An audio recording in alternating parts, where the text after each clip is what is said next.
Seraphina is a noble knight who, after losing in battle, is taken as a prize by the most powerful barbarian warrior and forced to marry him. But she ends up discovering that life among the barbarians is way better than she ever imagined. Seraphina wakes up in a freezing cold cell, barely lit by a thin strip of light sneaking in through a tiny window. She looks around trying to figure out where she is, and realizes she's chained up.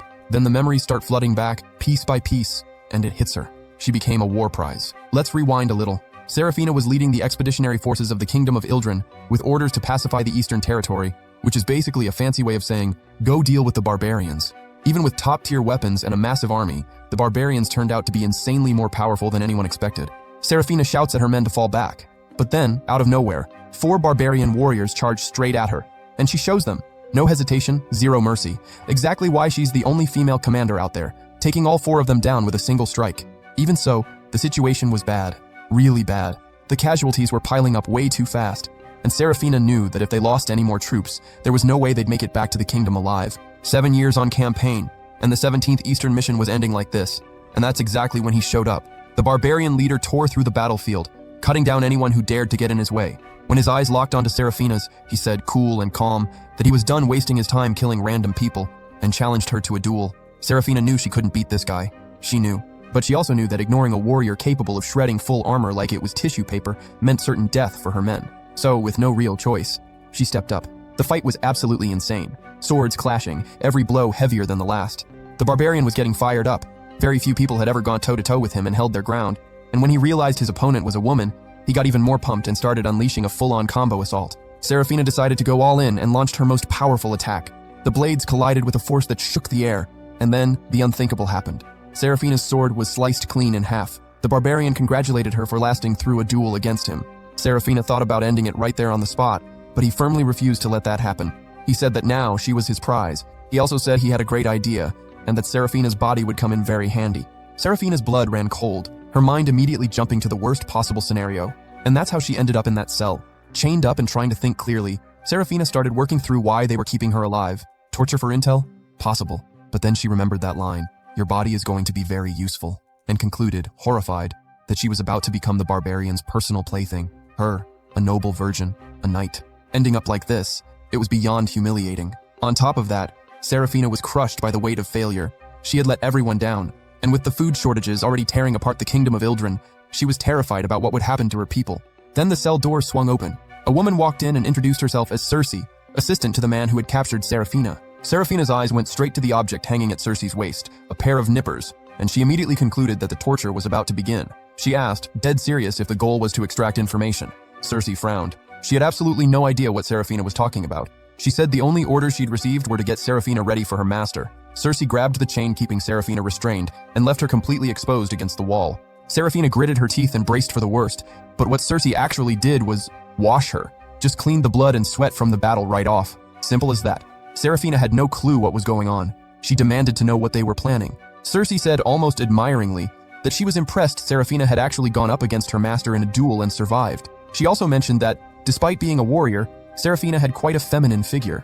Seraphina turned beet red and shot back that a female warrior doesn't need to have a feminine figure. Circe completely ignored that and said what mattered was that her master had approved. Then Circe reached for the nippers and the knife. Seraphina froze. This was it. The torture was starting. But Circe simply trimmed her nails and then dressed her in a gown. Seraphina just stood there, totally lost. She realized she'd been perfumed with scented oil and genuinely asked herself, completely baffled, whether the barbarians did this with all their prisoners. And then, a roar echoed through the entire place, so loud it sounded like a thunderclap. Circe said, completely unbothered, that it was her master. The man walked in. With that predator-like gaze, he looked Seraphina over from head to toe. Then he introduced himself. Vior, voice of thunder, legitimate son and heir of the great chief Uldane, the one-eyed. Seraphina felt a chill run down her spine. She admitted to herself that, on the battlefield, she hadn't exactly stopped to take a good look. But now, up close, the guy was absolutely massive. And those golden eyes? They didn't even look human. So Seraphina decided to speak up. She said she already knew what Veor's plan was, because when she was a kid, her grandfather used to tell her stories about the insane rituals barbarians performed on virgin women. And she declared, with every last bit of dignity she had left, that she, as a knight and commander of the Eastern Expeditionary Forces, would never surrender or beg for her life. That Veor could cook her or do whatever he wanted. Veor and Circe exchanged a glance. Neither of them understood a single word of that. Veor asked, genuinely confused what she meant by being sacrificed, and then he dropped the bombshell. I brought you here to be my bride. Serafina turned so red you'd think her face was on fire. She just couldn't believe it. She kept insisting it had to be some kind of twisted ritual in disguise. Veor asked, with an annoyingly straightforward kind of logic, that if that were the plan, wouldn't they have already done it? Serafina argued that they were enemies, and enemies don't get married. Veor explained that for generations, his family had a tradition of marrying a knight from her region. Serafina pushed back against that ridiculous idea with everything she had, but then Veor reminded her, with a smirk tugging at the corner of his mouth, that she herself had just said he could do whatever he wanted with her. Serafina realized she had walked right into that one, but Veor made it clear he hadn't chosen her just because of tradition. He said he chose her because he had crossed blades with her, and seen firsthand how skilled she was. And then, looking her dead in the eyes, he said, it was love at first sight. Serafina turned red all over again, but this time, with a warmth spreading through her chest. Because no joke, it was the first time in her entire life that anyone had ever said that to her. The very first time. Veor left, leaving Serafina completely flustered, totally unable to process what had just happened. Then the past surfaces. 7 years earlier, a royal decree was issued to launch the 17th Eastern Expedition. Serafina's older brother, Marquis Sidious, announced that she had been appointed commander of the mission. Serafina was thrilled. But before she could leave, Sidious handed her an invitation to a banquet hosted by the Duchess. Serafina knew exactly what that was. A thinly veiled trap dressed up as a party to get her a husband. But since she couldn't say no, she went. When she arrived at the mansion, everyone acted like she didn't exist. She ended up isolated in a corner of the hall. The women whispered among themselves that she looked more like a soldier than a lady. The men, eaten up with jealousy over the fact that she was one of the most powerful people in the kingdom, tried to put her down by saying that being commanded by a woman had to be absolutely humiliating. Fed up with the insults, Serafina stepped outside. 3 of her old friends showed up. They talked for a bit, and all 3 said they were terrified by the news that Serafina would be leading the expedition. They weren't being mean about it. They were just sheltered, raised from birth to be wives, and genuinely scared for her life. They kept warning her that barbarian territory was way too dangerous, that she should let the men handle it, that the battlefield was no place for a woman. They even brought up a certain Lady Wisteresia, the person Serafina admired most in the world, who had vanished in combat. Serafina walked away furious. She thought about how, while those sheltered nobodies stuffed their faces at fancy banquets, her people were going hungry because of the war and the kingdom's failed harvests. Then she heard a scream and went to check it out. She saved a man from 3 attackers and made it clear she'd let them walk if they surrendered. But then she took a closer look. The attackers weren't actual criminals. They were ordinary farmers, desperate, out of options, trying to scrape together enough food for their families. Scared but cornered, they came at her, and Serafina dropped them with ease. Even so, feeling for those men, she handed over her own necklace so they'd have something to sell and survive. The farmers left swearing they'd never do anything like this again, thanking her like she was some kind of guardian angel. The next morning, as Serafina was getting ready to leave, Sidious showed up screaming. He said she had failed to land a husband at the party, and called her selfish, said it was impossible to do politics with a sword in your hand, and just as he was about to go even louder, his face started shifting, slowly morphing, until it became Veor's face. Serafina jolted awake, and there, right beside her, was Veor, sleeping like he didn't have a care in the world. Then, out of nowhere, Veor's sword rose from its scabbard on its own, radiating an overwhelming power that filled the entire room. And Serafina realized with complete and total clarity that she had gotten herself into the biggest mess of her entire life. Serafina stares at Veor's sword and lets out a scream, the kind of scream that could wake the dead, and sure enough, Veor jolts awake from the noise. Half asleep, he asks what on earth she's screaming about. Serafina, completely mortified, demands to know what he's doing there, naked. Veor answers with the most casual energy imaginable. He's sleeping in his own room, obviously. Then Serafina looks around and it hits her. She's not in any cell, she's in Veor's bedroom. And that's when the full panic sets in. Sweating bullets, she swallows hard and asks, voice shaking, if he took advantage of her while she was out. Veor smirks and says that, after everything that went down, things went just fine. Serafina can't remember a single thing, but staring at Veor's sword and realizing where she is, she's fearing the worst. Completely pale, she takes a shaky breath and asks point blank whether he did anything to her against her will. And Veor naturally leans into the joke again, says it's probably better if they just don't talk about it. Serafina's mind goes into overdrive. She thinks, for a noble woman, being captured by barbarians is already an unforgivable humiliation. But if she ends up pregnant by one, she'd literally be increasing the number of enemies her own kingdom has to deal with. There's no coming back from that kind of disgrace. She begs, straight up begs, for Veor to just kill her right then and there. Veor picks up Serafina's sword, gives her a gentle pat on the head, and calmly asks that while he totally gets why she'd want to kill him, why does she want to die so badly herself? Serafina explains that losing in battle is already humiliating enough, and then, in a moment of pure desperation, She tried to attack an unarmed opponent on top of that. As a knight, that goes against everything she stands for, so she begs him to end it before she loses whatever shred of honor she has left as a noble knight. Veor scratches his head and admits this whole thing is way too deep for him, and genuinely questions whether dying over things like pride and reputation is really necessary. Seraphina opens her mouth to launch into a full lecture about nobility and honor, but then Cersei walks in and shuts the whole speech down before it even gets started. And then she drops the bomb with that little smile of hers. "I see you woke up without any complications. Lucky girl." Seraphina short-circuits. She knows exactly what Cersei is implying, and given Veor's sword, the implications are a lot. But Cersei, barely holding back laughter, explains that last night Seraphina was throwing up everything she had because the sleeping potion used when she was captured was a little stronger than intended. Seraphina turns to Veor and asks, dead serious, whether anything else happened after she passed out. Veor explains he used the standard dosage they typically use among barbarians, a kind of paralytic toxin, and that, as a precaution, he gave some to Seraphina as well. He adds that the potion actually helps with blood clotting since it slows circulation. So, to Seraphina's enormous relief, he confirms he didn't do anything. He just miscalculated the dosage. Then, with the biggest grin on his face, he adds, he would never do anything like that to the woman he just chose as his future wife. Like, imagine if something happened to you, Seraphina. Seraphina freezes, confused, then furious. She demands her sword back so she can slice him up right there. Veor just laughs and says that since she's got so much energy, she's clearly got nothing to worry about. He tells her he made a huge breakfast for the two of them and is absolutely starving. He hasn't eaten anything since he came back from the battlefield. He gets up, tells her he'll be waiting in the common room, says she can come out once she's calmed down, and shuts the door right in her face. Seraphina stands in the middle of the room, completely lost. She sinks to her knees, totally deflated by the reality of being welcomed by the biggest enemies of her kingdom. She thinks of her grandfather, who taught her to wield a sword with skill, but who, even while acknowledging her talent, told her that if she were a man, she could make so much more of that gift, that she should give up on being a knight simply because she was a woman. Her brother felt the same way, but was way more aggressive about it, always giving her grief for turning down marriage proposals and insisting on a knight's life, telling her to just find a decent husband before it was too late. He used to say it's impossible to do politics with a sword, and that's when Seraphina remembers that Veor was the first man who ever genuinely complimented her skill with a blade. No envy, no condescension, just real, honest admiration, and of course topped off with that declaration that he was totally falling for her. Seraphina tries her hardest to deny what she's feeling, but deep down, she knows she's enjoying the attention. She convinces herself that war prisoners are entitled to the bare minimum to survive. After all, the best way to defeat an enemy is through hunger, right? Determined, she tells herself she's a knight who's used to rations and scarcity. Time to show Veor she's a proud knight of the high nobility and commander of the eastern expeditions. When she walks into the common room, she finds a massive, juicy cut of meat roasting over a fire, and she's practically drooling before she even registers it. She can barely remember the last time she had real meat. Her homeland has been dealing with food shortages for years. Then, Veor cuts off a huge piece for her, which shocks her even more. Seraphina can't figure out why they're treating her this well, and she arrives at what she thinks is a brilliant conclusion.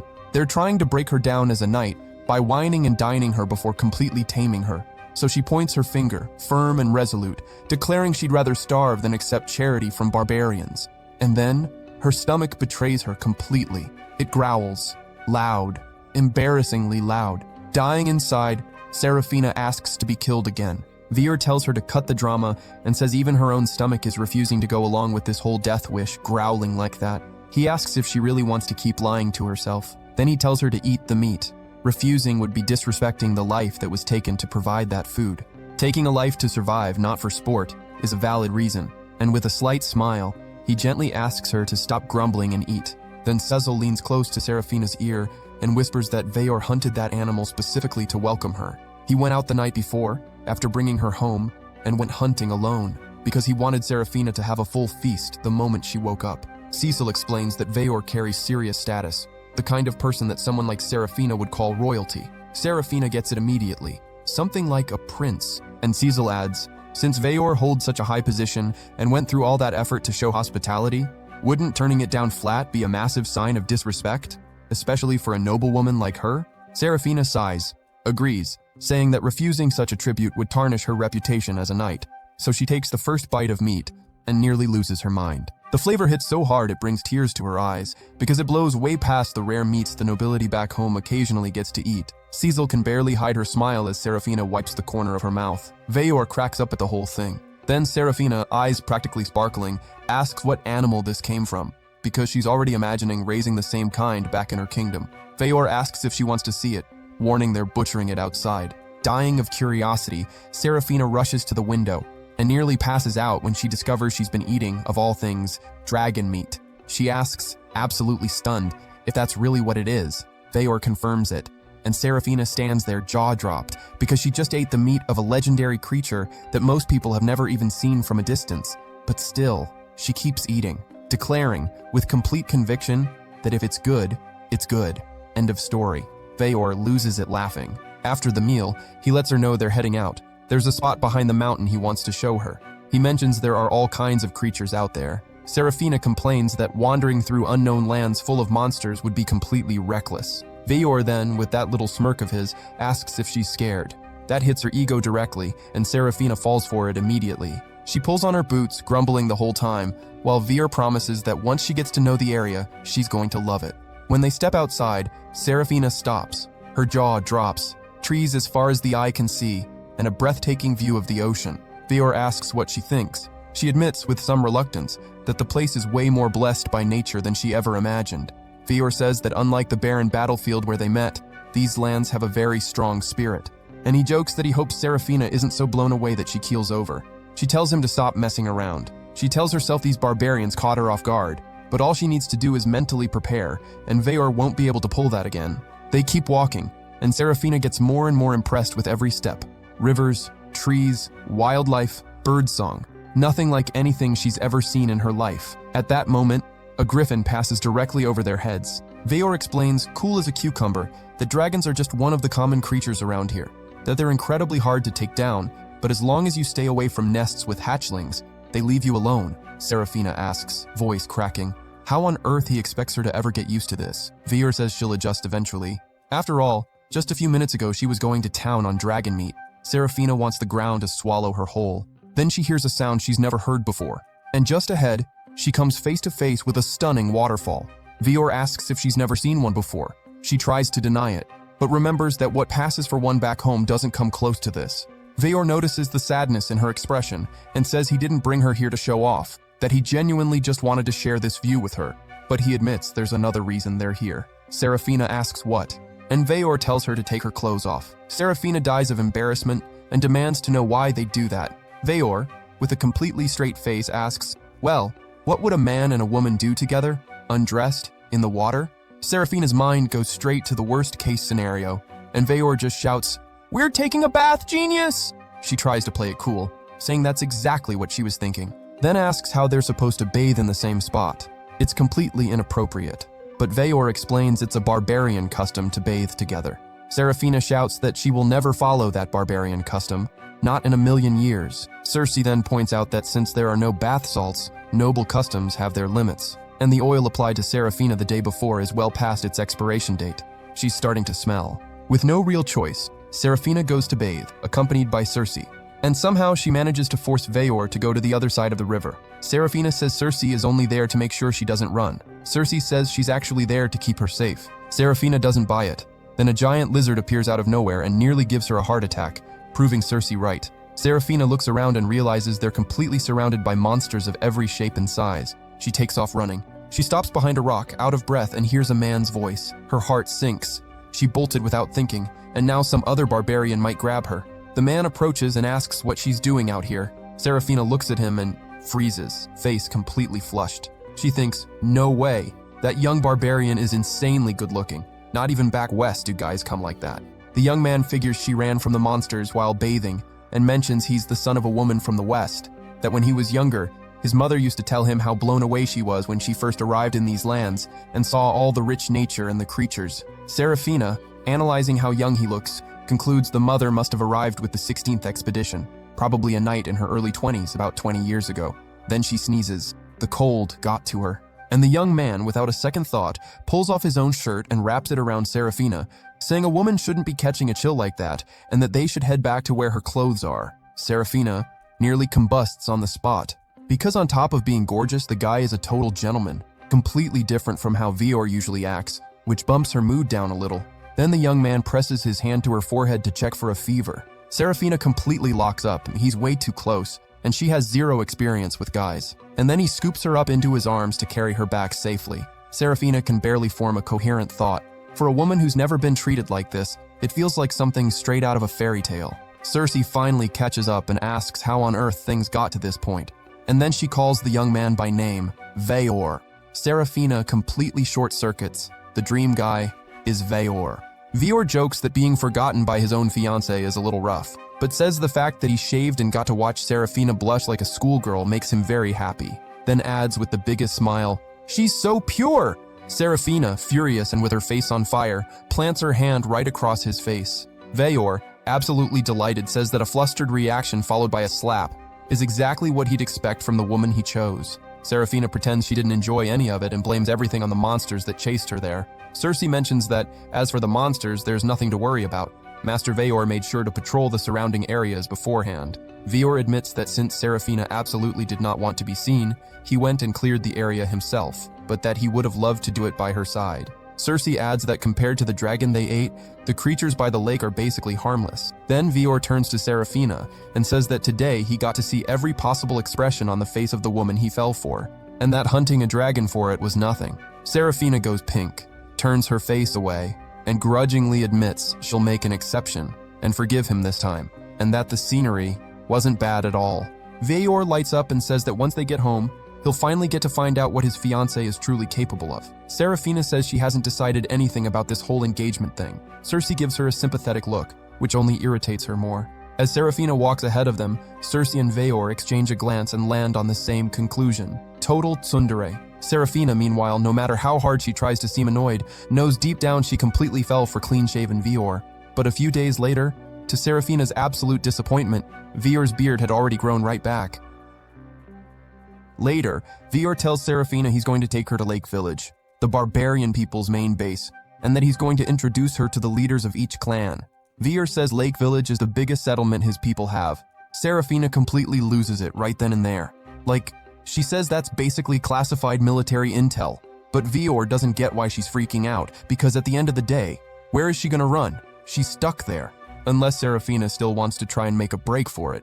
Serafina, clearly worried, says that if that information ever leaked somehow, it would bring a serious amount of trouble down on the Barbarian people. But Veor just lets out a big laugh. And that makes Serafina wonder, does he actually think she can't escape from there? Veor says yeah, she can.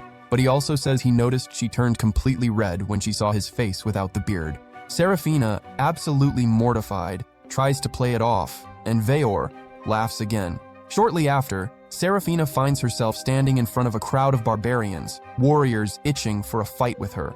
And scared out of her mind, she concludes that maybe this is her last day alive. She's convinced the leaders are there to get revenge. After all, she killed a lot of their brothers in arms. But Veor tells her to stop being so tense and says he'll handle things with the warriors. So, with a commanding voice, Veor thanks everyone for the welcome and asks them to hold back. He says that while he gets it, they're pumped about the idea of a duel against someone as dangerous as Serafina. He only brought her here to be introduced to the clan leaders. All the leaders take it in stride, and Serafina notices that the whole intimidating atmosphere just disappears. She can't wrap her head around it. She asks Veor why all this ceremony, because she was sure the warriors were there to get back at her. Veor, wanting to clear things up, decides to put it to the test. He shouts to the warriors, if they hold no grudge against Serafina whatsoever, clear the way. And bro, every single warrior steps aside, shouting that they hold absolutely zero grudge against her. Serafina decides to push forward, walking right through all those warriors, telling herself she's not going to let herself get intimidated. And that's when one of the warriors, completely hyped up, yells, "Crystal Helmet! That duel the other day was a straight-up masterclass with the sword. You are an absolute beast!"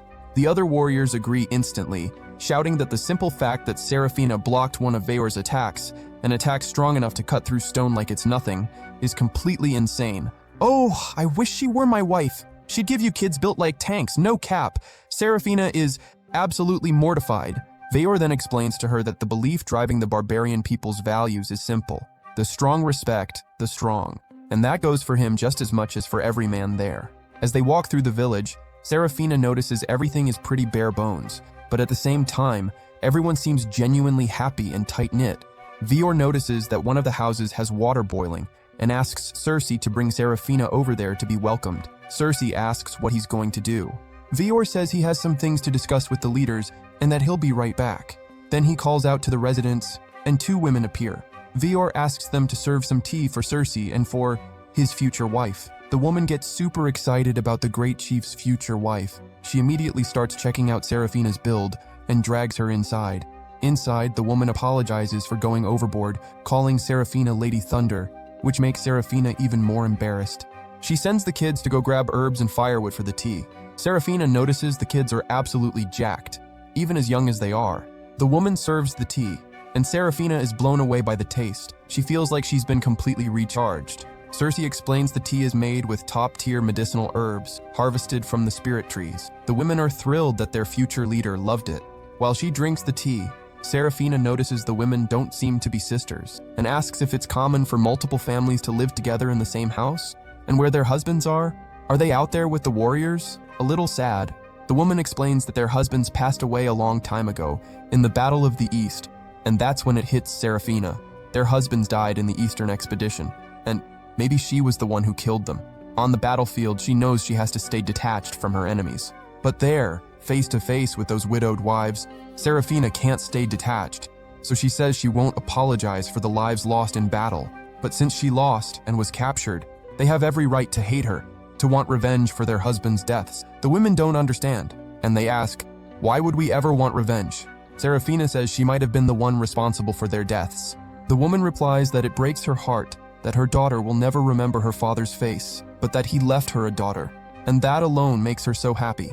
And she adds, the men around here hunt dragons, beasts, monsters. Some lose arms, legs, become unable to fight.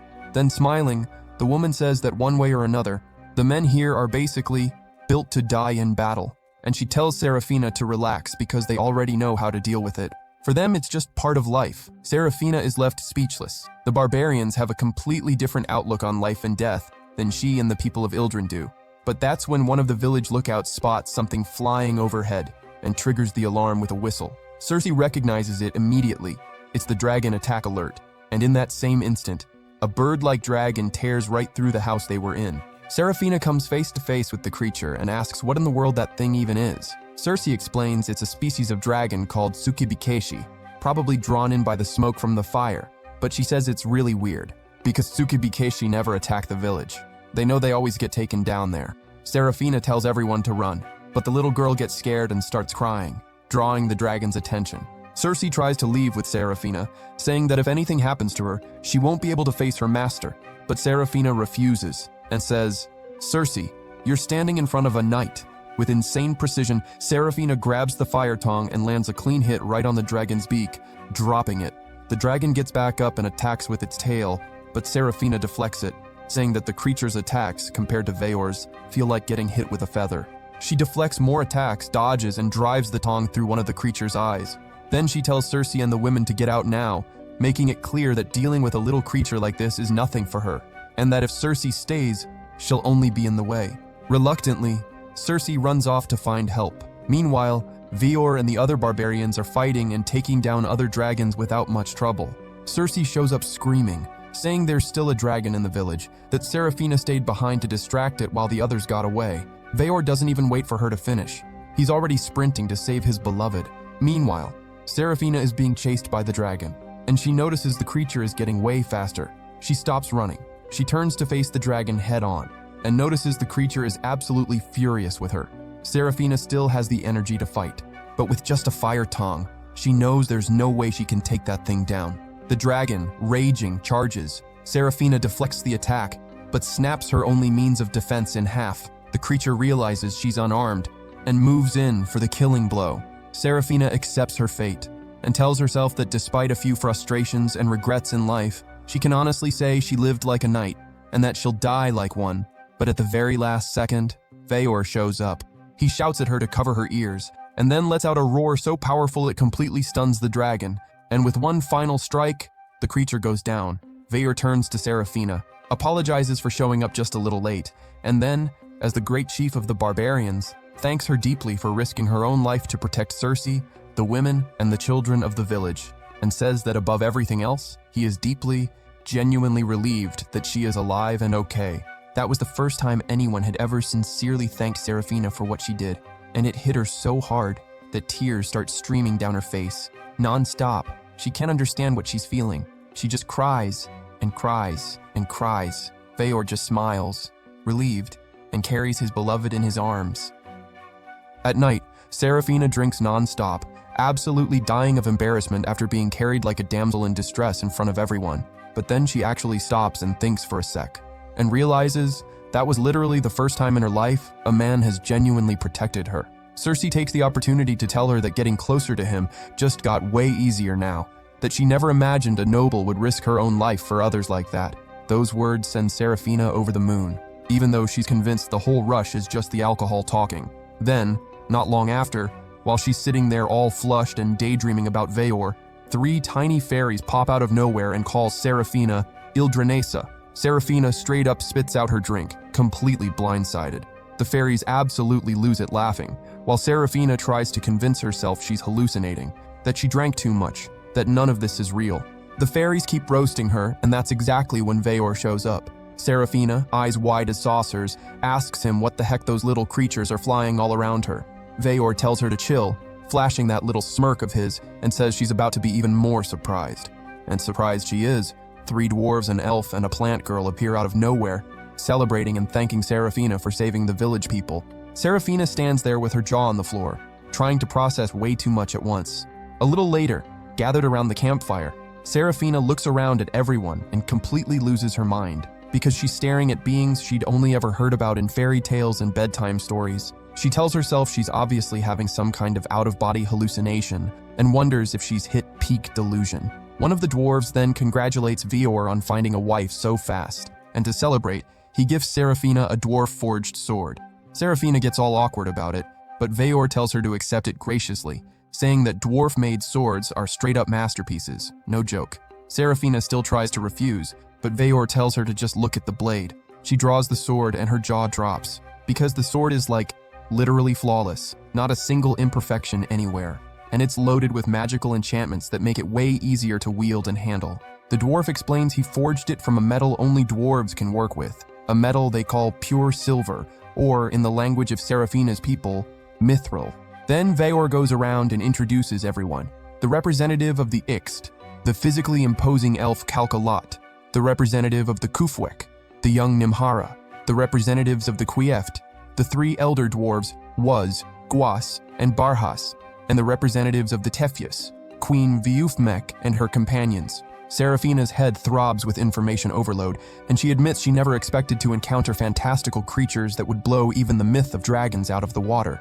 Veor says, completely deadpan, what exists, exists, period. That they're all just good neighbors of his. Kalka reassures Serafina, saying that Western folk always react this way, and they're pretty used to it by now. The Fairy Queen says she absolutely loves Serafina's reactions, tells her to keep it up, and immediately invites her for a drink. Nimhara offers Serafina a very sketchy-looking leaf, claiming it has calming properties and will definitely help. But she does warn her that, well, some people end up foaming at the mouth.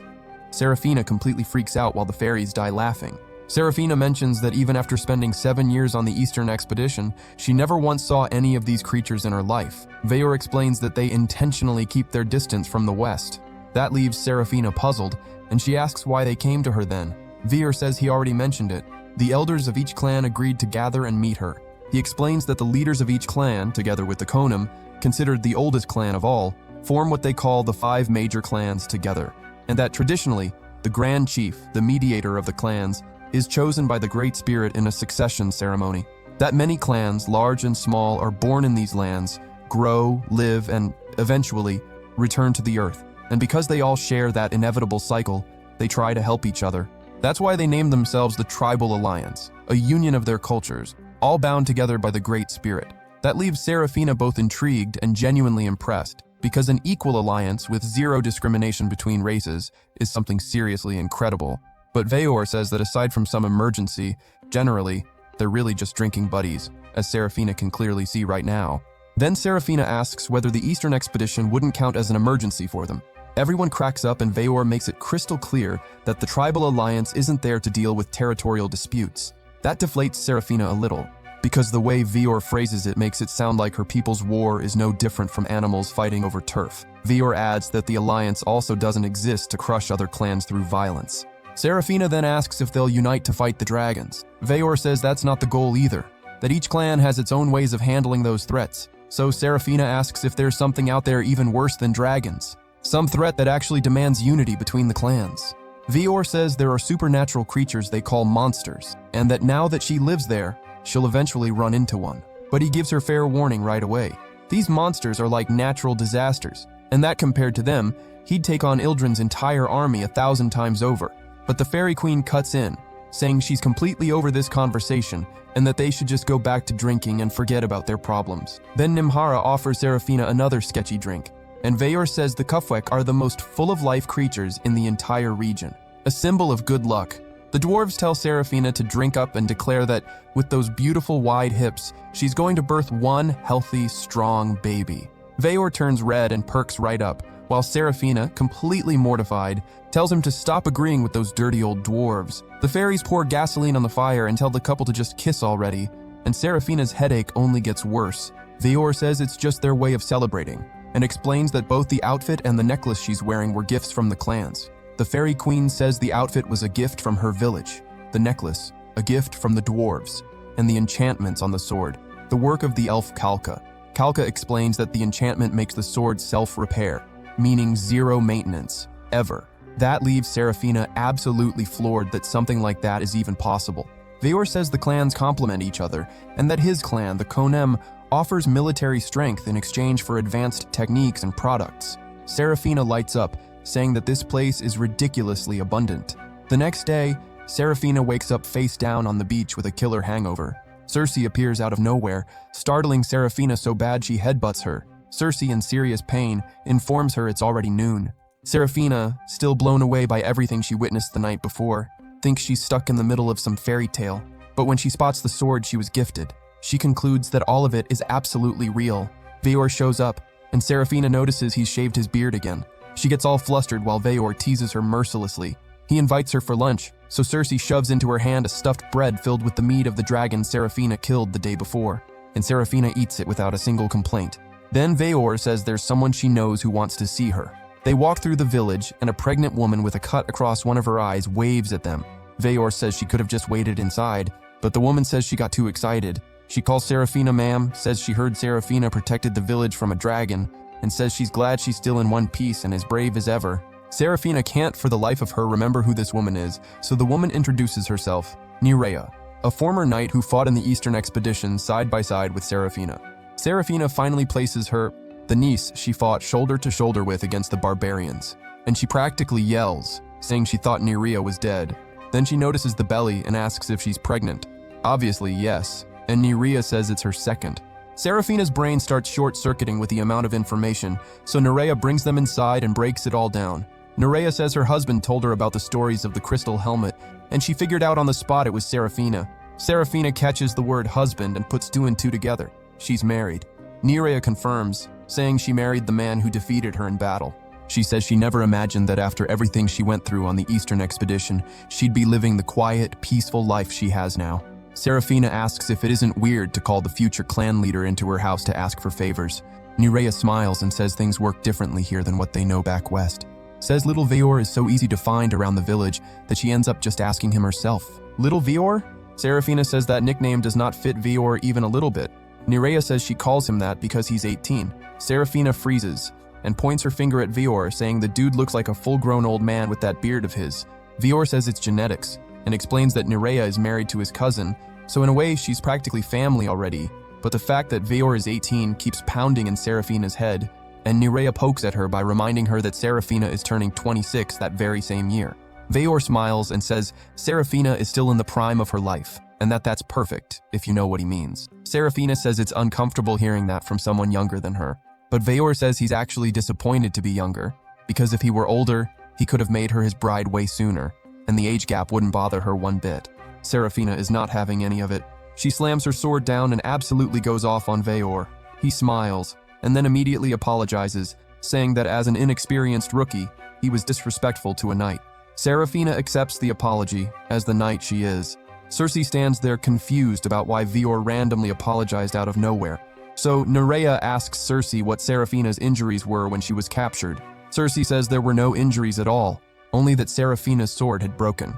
Nerea says that makes total sense for why Veor is apologizing, because he is genuinely in the wrong. When a knight and a warrior go into battle, they're both risking their lives.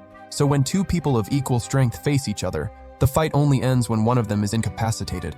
But even though little Veor landed strikes capable of cutting through dragons, he couldn't land a single clean hit on Seraphina until her sword reached its limit, meaning it was the quality of the equipment that led to the draw. After that, Veor overpowered Seraphina with superhuman strength, and if he had left any opening for a counterattack, Seraphina probably would have finished him off. Cersei's throat goes dry as she realizes Seraphina is a knight fully capable of taking Veor down. Nyrea adds, Veor also never used his ability Thunder Voice, and despite coming out on top, he doesn't even know that Seraphina is more skilled than him. And you can't go around telling someone, I'll beat you next time, when their technique is flat out superior to yours. Veor agrees, absolutely dying of embarrassment. Veor apologizes one more time and says he's grateful to pure luck for managing to defeat Seraphina. Seraphina turns bright red, and Nyrea notices that Seraphina is already completely, hopelessly in love with little Veor. Nyrea's husband arrives with their son and tells everyone to make themselves at home. Watching the family, Seraphina thinks back to how Nyrea was back when she was still a knight, and how completely different she is now, so much happier, with a real family. And then, without even realizing it, Seraphina says out loud, "So perfect." Everyone notices. Seraphina goes beet red, insisting she said it by accident. Nyrea bursts out laughing and says, "Well, I never, the great ice Lavalin, blushing like that, huh?"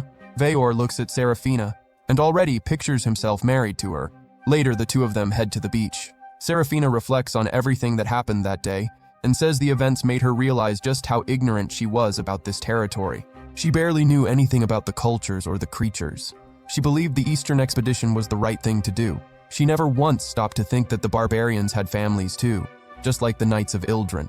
She'd been hiding behind the word barbarian to avoid facing a reality that was staring her right in the face. She thought what she was doing was for the good of her people, and only that. Seraphina also says she thought Veor was her enemy, but realized she was wrong about that too, and that, as a Knight of Ildren, she still wants to save her devastated homeland and ease the suffering of her people, and that if she carries with her the knowledge she's gained there, maybe she can actually make that happen for real.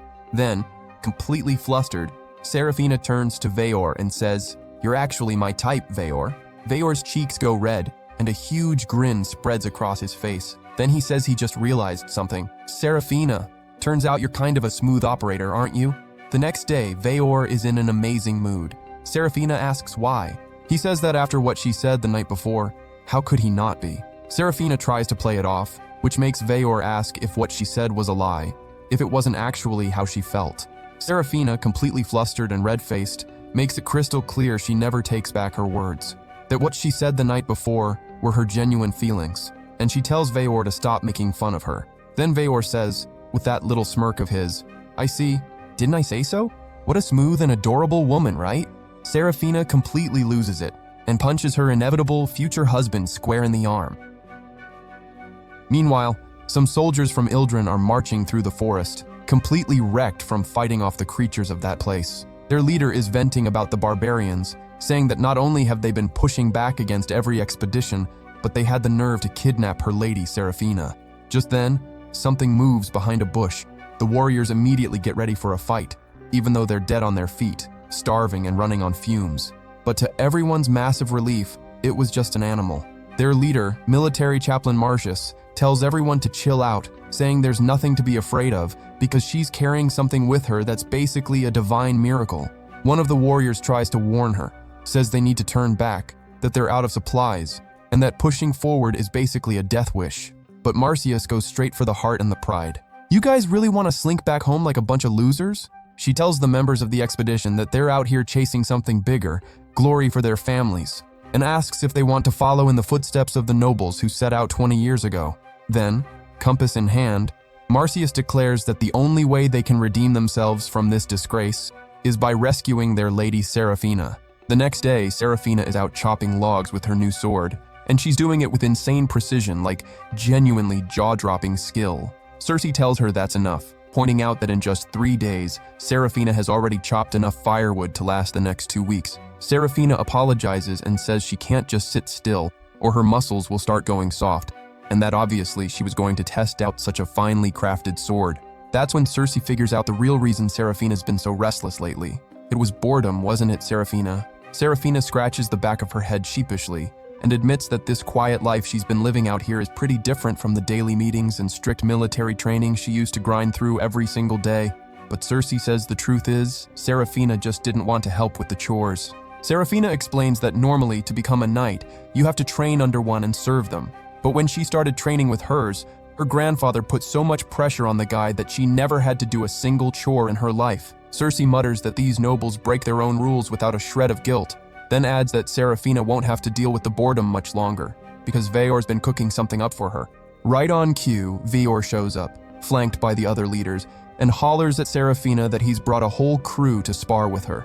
Cersei says she never would have guessed Veor's solution to Serafina's frustration would be to just beat it out of her. But Serafina's eyes are already lighting up with excitement.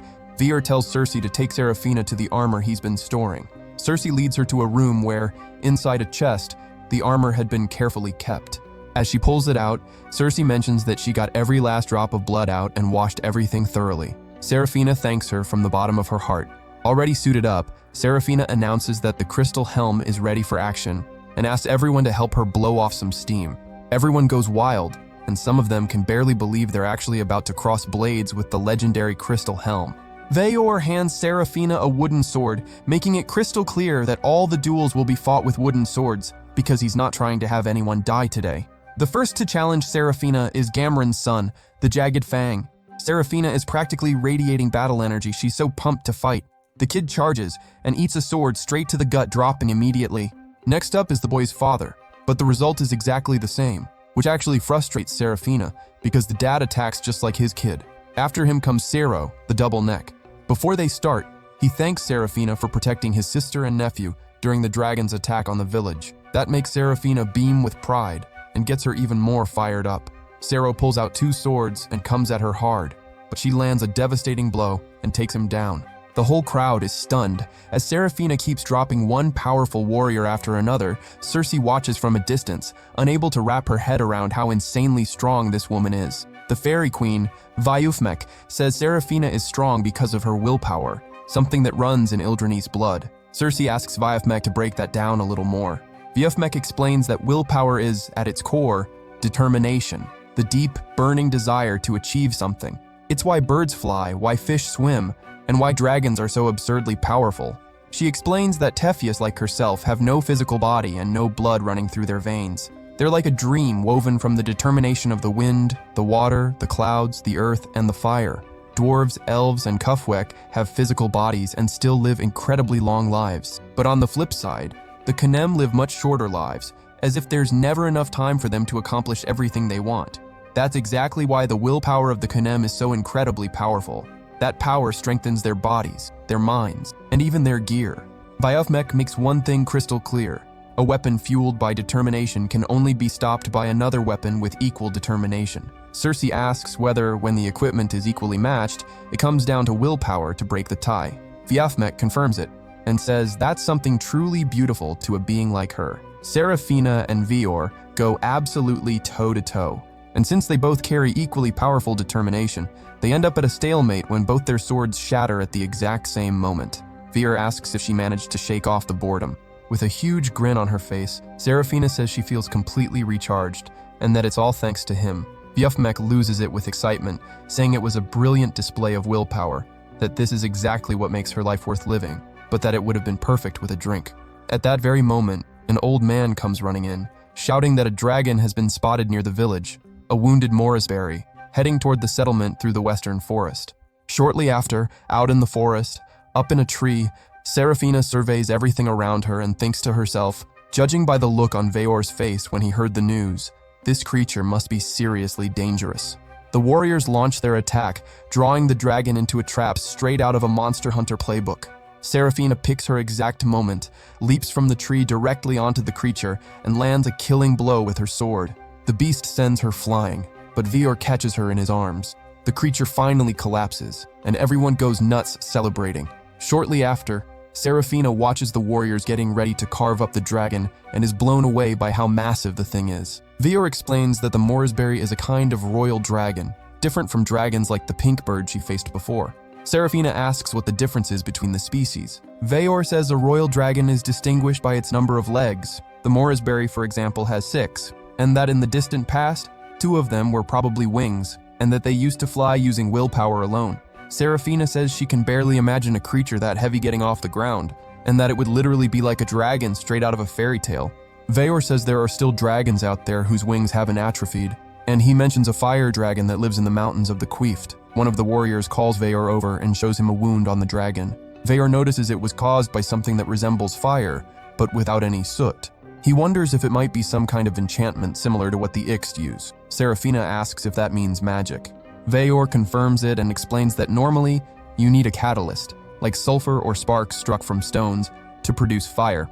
But since there are no marks or char on the wound, Veor asks Serafina if anyone from Ildren has some kind of revolutionary technique along those lines. Serafina tries to think of any magic users in the Eastern expedition, and eventually remembers the priests from the Church of Comunera, the religion of her kingdom. Some military priests took part in the Eastern expedition. Their original role is to soothe the hearts of warriors with miraculous beams of light at camp, during defeats or funerals. But Serafina says she's never heard of those miracles being used as a weapon in combat. At that moment, Vyufmek comes in screaming that they spotted a complete idiot in the forest, using enchantments with absolutely no catalyst. Veor, visibly alarmed, asks if she's serious. Vyufmek confirms it, and says that if she keeps it up, a stagnation could emerge at any moment. Serafina has absolutely no idea what a stagnation is. So, being the leader he is, Veor immediately splits everything into 3 groups on the spot. One to carve up the dragon and haul it back to the village, another to head back immediately and prep for the worst, and a third to follow him. Serafina demands to know what on earth the stagnation even is. Veor explains that stagnation happens when the natural flow gets blocked, and that whatever goes against nature is malevolent. In other words, a monster is coming. Veor, Serafina, and a handful of warriors sprint as fast as they can to the location and find Marcius taking down a dragon with some strange book, wearing a sadistic grin, completely drunk on power. Serafina calls out to Marcius, who is thrilled to have found her. Veor asks if Serafina knows this woman, and she confirms it. But when Marcius spots Veor standing beside Serafina, she asks furiously what she's doing next to some savage, one of those disgusting barbarians, and declares that they need to be wiped out. Serafina tries to calm Marcius down, but the woman has completely lost it. She believes the Eastern expedition stands for justice, and asks how the Lavalent maiden could have changed so much. Marcius quickly jumps to the conclusion, her mind racing, that Serafina was messed with by the barbarians, liked it, and that's why she's siding with them. Serafina wants to sink into the ground from embarrassment and denies it with everything she's got. Completely unhinged, Marcius fires a magic dart into the tree right next to Veor. She says it's a miracle granted by the heavens, and that in these savage, filthy lands that miracle shines even brighter. This is divine will, Lady Serafina, but Veor says Marcius is completely wrong, and that she should not be proud of stealing energy from the soil and the trees. Marcius swallows hard, and calls for Serafina to come back with her to Ildren. Veor says nothing. He just watches to see what Serafina will choose, and, to his joy, Serafina stays by his side. Marcius goes absolutely ballistic, charges up a more powerful attack, and fires off a volley of magic arrows, but Veor shields Serafina with his own armor. He tells her those glowing arrows can't pierce armor forged with a fighting spirit, and that if she actually wants to kill him, she should draw her blade and come take his head. Then he pulls Serafina close and tells her he's glad she chose to stay. Marcius completely snaps, and even with Veor's warnings, she keeps draining energy from nature. Everything around her loses its color and its life. Veor apologizes to Serafina and says that woman is beyond saving now, and that it's time to fight for real. Then, at the exact moment Marcius was about to fire off another attack, a creature appears and grabs her. Serafina tries to run and help her, but Veor holds her back. Serafina says she knows Marcius did wrong, but she can't just stand there and watch a fellow countrywoman die right in front of her. Veor says it's not a matter of right or wrong, a stagnation has just appeared. And then, dude, because every good monster needs tentacles covered in eyes, one appears right in front of Marcius, inspecting every inch of her body. Dozens of eyes blink open across the tentacles, and Veor confirms, dead serious. That thing is a monster. Serafina then realizes that right now, they are completely and utterly screwed. The monster coils its tentacles around Marcius, and the woman screams in absolute despair. Veor tells Serafina they're going to face the monster right then and there, and explains that these creatures feed by absorbing the consciousness of their victims. Marcius's warriors shout for her, and one of them starts hacking away at the monster's tentacles, but the beast hits back hard, taking the guy out in one brutal, devastating strike. Then it hurls the other warrior across the field like he's a rag doll. The monster squeezes Marcius tighter and tighter, and she starts feeling her memories and emotions being slowly devoured. Serafina charges at the monster, desperate to save her. She slices through tentacle after tentacle, but ends up getting grabbed herself. Then Veor lets loose his devastating roar, the Thunder Voice, and manages to rip Serafina free from the creature's grip. Convinced Veor was about to stop her, Serafina begs him to let her help destroy the monster, but Veor agrees, which completely blows her mind. He says that after watching her risk her own life to save Marcius, there's nothing left to argue about. The other barbarians are in too, their way of paying Serafina back for saving the people of the village. Shaking with worry but a little relieved, Serafina thanks them all. She asks what the plan is. Veor explains that when he used the Thunder Voice, he could see something like a core inside the monster. He tells the warriors to keep the creature distracted while he uses the roar to expose that core, and the job of destroying it belongs to Serafina. She feels a surge of confidence wash over her. They all get into position. Veor unleashes the Thunder Voice, exposing the monster's core, which turns out to be some kind of winged skeleton. The warriors keep the beast busy, and Serafina rides the shockwave of Veor's roar to push forward. She drives her sword into the creature's chest, and it turns out the creature was actually a woman, and that woman smiles, genuinely smiles like she's just been freed from a curse, before dissolving completely, leaving nothing behind but glittering stars scattered all around. But before anyone can celebrate, Marcius faceplants right on top of Serafina, who passes out cold. Later, Marcius wakes up and immediately realizes she's chained to a saddle. She freaks out, and it gets way worse when she looks up and finds Veor standing right in front of her. She screams, begging him not to kill her. She starts spiraling, imagining he has something worse in mind, and shouts at the top of her lungs that he'll face divine punishment if he tries anything. Cersei watches the whole thing and remarks that Marcius seems a lot more cowardly than the stories made her out to be. Marcius then screams for Serafina, begging her to put these cowardly barbarians in their place. Veor asks Serafina to go talk to Marcius, because to him, that feels like a completely impossible task. But Serafina is absolutely mortified, because on her very first day in that same saddle, she was in just as bad a state as Marcius is right now. Marcius demands to know why the heck Serafina is being so friendly with the enemy. Serafina makes it crystal clear that, as a commander, she has zero intention of fighting the barbarians anymore. That sends Marcius's head spinning, trying to wrap her brain around how her leader could just switch sides like that. Serafina explains that the barbarians hold no grudge against them, and that since she arrived, so many good things have happened that she finally understood this: people is peaceful and kind. She adds that multiple warriors risked their lives to help her.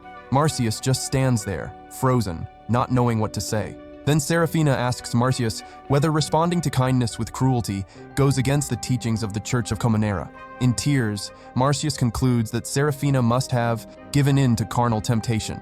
That shocks everyone in the room. Marcius doubles down, insisting that even being the most exemplary knight among all of them, Serafina surrendered to lust. Veor asks who on earth this woman even is to Serafina. She answers that Marcius idolizes her way too much as a knight, and that's exactly the problem.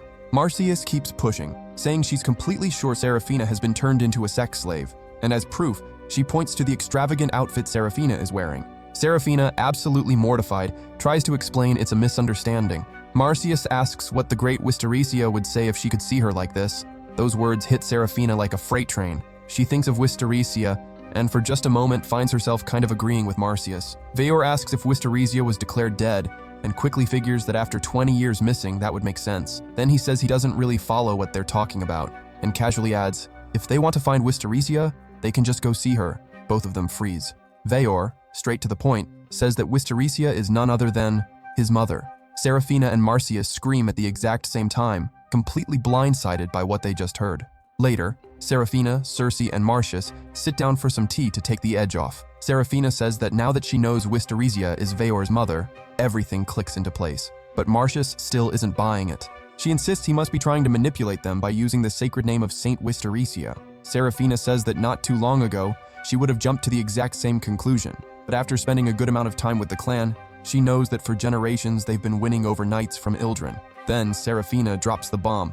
Veor actually proposed to me. Marcius obviously has a full-on meltdown. Seraphina keeps going, saying that even though she hasn't said yes yet, she always figured she'd marry whoever defeated her in combat. Cersei slides in and says that if she's already feeling something, they should just make the wedding happen already. But Seraphina tries to dodge it, saying she wants to learn about the wealth of these lands and save her people first. Cersei groans that is such a buzzkill. Seraphina says she gets why Marcius is shocked, but warns her that if she keeps being that skeptical and closed-minded, she'll never understand this place. She recalls that when she lost her mother 20 years ago, Wisteria was like a sister, a mother, and a role model all in one, and just imagining she might still be alive fills her with so much joy. At that moment, both of them feel an overwhelming force of will, stronger than that of a high-ranking knight, and then, in walks none other than Wisteria herself. With a commanding voice, she welcomes both Seraphina and Marcius. She says she's heard a great deal about Seraphina, both from her own son and from the warriors. Then she shifts to a more laid-back tone and tells Seraphina to drop the formalities. Seraphina recognizes her instantly. It's the real Wisteria. She calls her Resi, the former crown princess of the kingdom of Ildren, and now, Veor's mother. Resi hugs Seraphina, overjoyed to finally have her there, saying she'd wanted to come sooner. But Veor had asked her to wait because it might complicate everything. Then, out of nowhere, Resi grabs Seraphina's assets, sizing up what would make any grown man lose his mind. Seraphina remembers that the legendary princess always had that kind of personality. Veor shows up asking his mom to take it easy, but Resi says she's just giving 20 years worth of love to an adorable future relative. Then she asks Veor how far he's gotten with Seraphina. Veor, embarrassed, says he's following tradition and that he only proposed. Resi cracks up laughing and asks Seraphina whether she and Veor have sealed the deal yet. Mortified, Seraphina affirms she is still a knight pure in body and mind. Resi laughs again and tells Veor he got totally benched like a loser. But Veor says he wants to treat Seraphina with respect. Resi asks how he plans to keep her by his side without even touching her. Marcius watches this whole scene completely stunned. She asks Resi if she really is the true Wisteria. Resi notices her and says she remembers her as part of that tacky church that spreads a whole bunch of nonsense and has apparently been around for like 78,000 years or something. Marcius shouts that it's not nonsense at all. Resi says that doesn't matter one bit around here, which leaves Marcius completely floored. Just then, a woman calls for Resi from outside. She tells Seraphina it's time for everyone to get going. Seraphina asks where. Resi explains that she and the warriors took down a royal dragon, incredibly rare to hunt, and on top of that, wiped out a despicable evil. And with that commanding voice back in full effect, she announces, "Your glory awaits you at the lakeshore, Seraphina." At the lakeshore, the party is absolutely popping. Music, food, everyone's celebrating. Seraphina notices people praying and giving thanks in front of the giant dragon head she took down.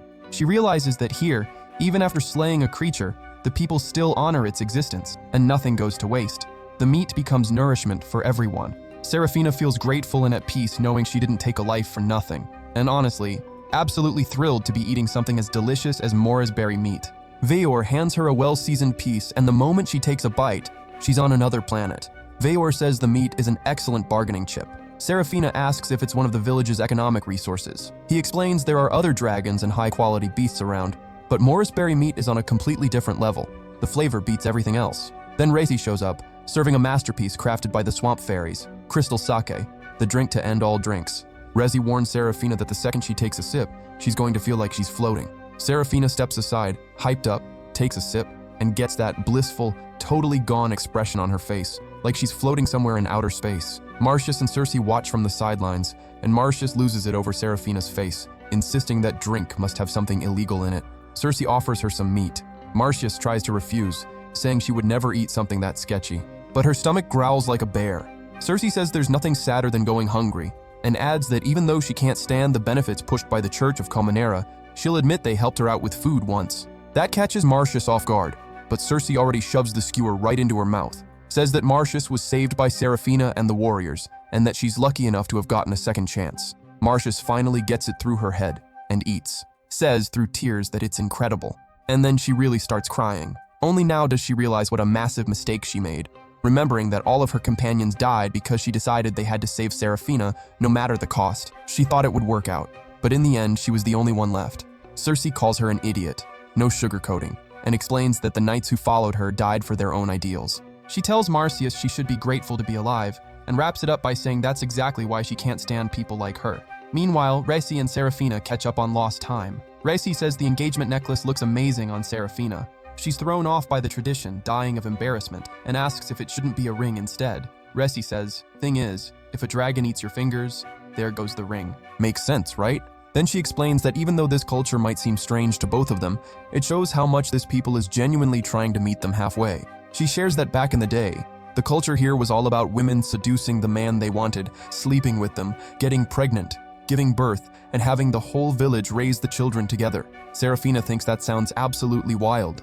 Racy explains that hundreds of years ago, expeditionary forces kept coming to conquer these lands, and with every battle won, the number of prisoners grew. Over time, women started falling for knights, and men for female knights. And so, family and lineage slowly got woven into the culture of the place. Resi tells Serafina that all she has to do is look at the bloodlines of the people here. She won't find a single person without Ildren blood running through their veins. And that's exactly why a marriage between her and Veyor wouldn't be a problem at all. She makes it clear she has absolutely no intention of forcing anything, but that if Serafina has feelings for her son, the engagement is already part of the package. But Serafina says she has a duty to make the citizens of Ildren happy, and because of that, there's no reason for her to find her own happiness before making her people happy first. Then Resi looks at her and says she understands that Serafina has fought her whole life for others, but that it's pretty arrogant to think she can make other people happy without even knowing what makes her happy first. Those words of wisdom stop Serafina dead in her tracks. She finds herself wondering, what actually makes her happy? Resi gives her a few gentle pats on the back and says she doesn't need to stress so hard about it. She can start getting to know herself little by little. She points out that she saw her happy while she was eating, and says that happiness lives in simple things, just like that. A little while later, Serafina sits by the river, realizing that she has never ever thought about any of this before. Veyor appears and tells her that the next morning, they'll carry out the supreme purification, and that this is the true reason the tribal alliance exists. Then, with a look that's serious but full of expectation, he tells Serafina that she's finally going to uncover the mysteries hidden within these lands.